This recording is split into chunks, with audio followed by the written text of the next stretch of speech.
Yes, okay, that's the kid. That's the kid where you are. So could you? Before going further and the mother muzikirize onakola tubaso kama katonda kasabe gasia atukweme musala kubanga yo okay mama Ghetto jangu tutano wansi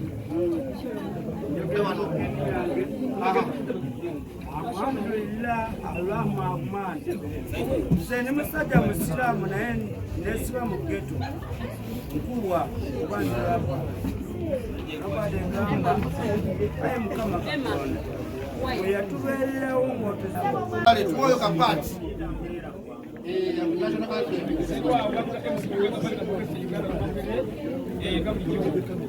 oh you go up we are in the hand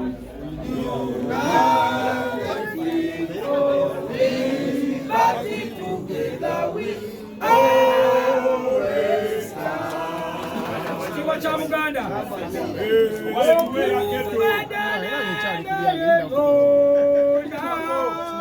Ile kwanga Buganda. Sibawulira. Okufedanyeda. Kwanganya. Wepe. Lolensi yaona. Ekunyara swesi nyenyo. Olesi nyenyo. Olwa Buganda yafe. Echitima cha Buganda chafa.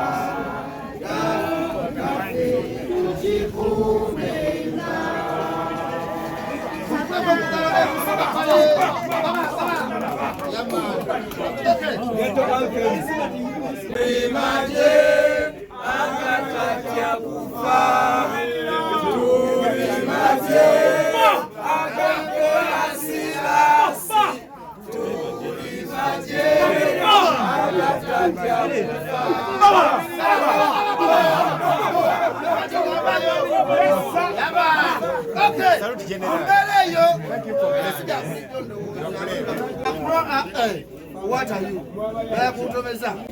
I want to introduce the beautiful lady. I don't know she call her, but she is what she is because she is what she is. Initiative and festival.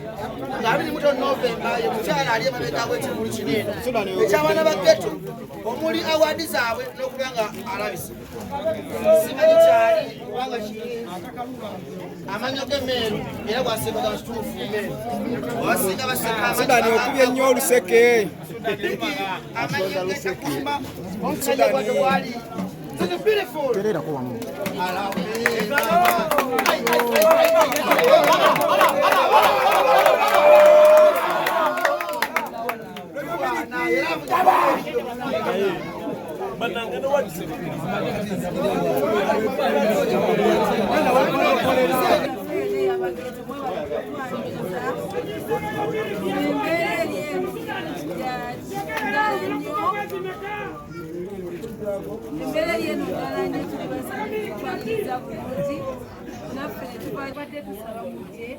buli omwana n'okyalina eri abamuziza ku Ghetto, eri abakola ebibiira ne kibeera mu denki sitting eri abakola essigiri, eri abasota, byonna bye tulabyeko twagala mubireete wali ku Uganda Museum nga 25 mulageko Abannayuganda nti n'aba Ghetto gye bali bakozi singa ensi we balaba eno wentuse ekiriyo kirala nnyo. So Abannayuganda abaliyo bonna tubaanyiriza mu mwoleso gw'aba Ghetto Ghetto Festival. Mujje mulabeko ba Ghetto ne mulaba nti ba Ghetto si bayaaye si babbi, bantu balina omutima omulungi, just bo babeera mu byabwe kunywamu kasada ne kabakubamu naye nga balungi tebalina buzibu wadde. Ensonga 25 boola buli Munnayuganda ojja ku Uganda Museum olabe kiki ba Ghetto kyebakola. Abayimbi bangi bagenda twegattako, mujje mujje mulabe abatunga ebyalaani abatunga buli kimu kyekiri mulekere n'obajajinga nti bo baggeto bali awo baliryawo bakozi nga mmwe naye just bo bakkiriza mu kirala ate naffe tukola ki nogamba togenda teekamu kabiya era nagamba nti kabiya okola engato zino olina okubeeramu ne kabiya kange oba okola engato eno olina okufuwako enkwaco yange mwenna tubalikyani bingi bye tubategekedde n'abakyala beno nsanyusa okubalaba bagambye emirimu gigenda kyukamu nebandabyeku so bakoola mwenna oyo nno ye mukyala ali ku nakyo eyasigala okuba nga ali ku nakyo abasinga bali ku byabwe abasigadde bali ku byabwe tukoleza mu Ghetto big events nokuba part of us nokuba osima mazzi nsonga nagyokeddeyo n'abagambi osima mazzi okay muzikirize esaawa zino nfuneko ekigambo okuva mama Ghetto omukyalo ono abakyala bangi amanye ensonga zabwe basinga omwaga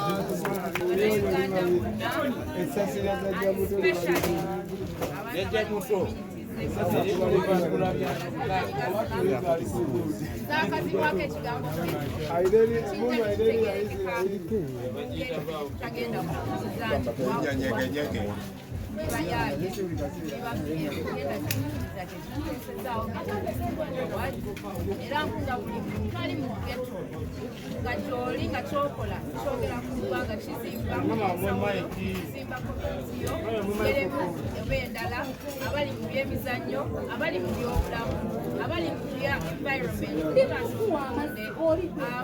ba-community leaders ba-commanders nga bwe tukimanyi tukomanda mu Ghetto gyekubeerawo n'ayita mwenna ffenna kino kizibu kyaffe Ghetto Festival eriwo okukola ku mindset change nga bwe baatusindika agamba baffe tuleete mindset change wa wansi omuntu wa wansi n'atandika okwekolera neyali omuntu n'akirwako twagala nabo abakulembeze babeere ne mindset change baleme okubeera nga tebatuwa support emaliridde kubanga bwe tutuuka mu bakulembeze n'ogamba Ghetto abasinga baswitchingako so twasazeewo tukikole collectively fenga ffe tweyirewo tukakase eggwanga world ne government everywhere at large ekigambo Ghetto tekirina kugenda mu negativity wabula there is positivity and we need unity era nga bwe mukimanyi asakubanga bitunyama esembyayo unity enyukuta ey'okutaano esembaayo okukasakubanga bitunyama. This festival is here to unite all of the Ghetto youth. Despite your beliefs, despite your behavior, we are all for productivity.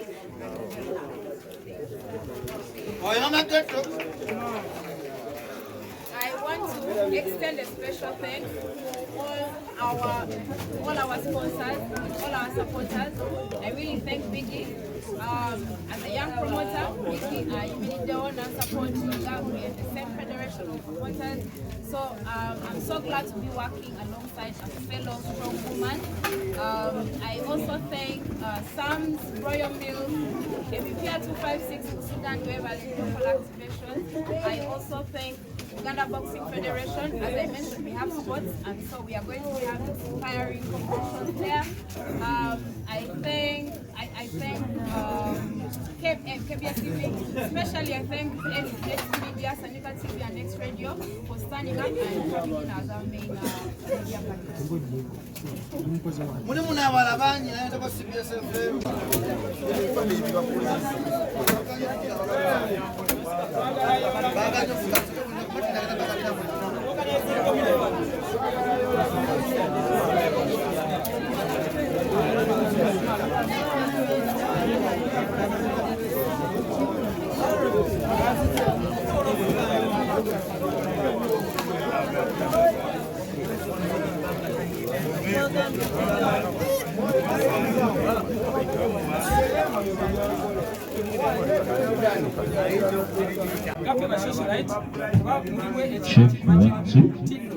Ghetto to spotlight the president wa socialites era oluveyo kukolo kwenda abakulya ebirabo byabwe abakulya awards ogenda kukumbulira tubeerako wali ku radio center home of entertainment emusina nyo ebirala wabula kyekugenda okufunamu making sure buli omu alina kyakola buli omu owa Ghetto alina creativity yonna gy'alina agireeta abo tewaliwo gwe bagenda kusasuza mudaala gwotekewo bintu byotunde era ojja mutunda sayise obabulira yoyo president mujagala ku Community Center mulemu ko abana bangi balina talenti zaabwe nenga ezifunye kubanga akatalekeke era nga buli lwammanda okuva nga 13 tugenda kubateerawo bandi mujjenga muyimba ab'ebitone byammwe muyimba okuyigira ku bandi kwegamba mwewandize n'ennyimba zammwe abatagendangako abatazigendangako ku TV abatagenda ku radio station olunaku tugenda kubakuŋŋaanya mwe n'ennyimba zammwe tuzitumbule ng'abaana ba Ghetto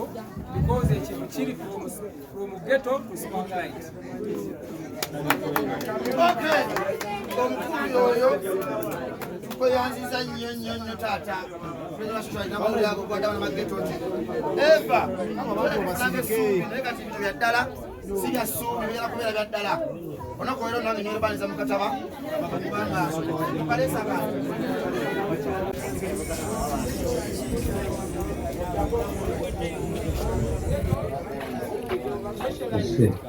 Yes, okay. That's the kid where you are.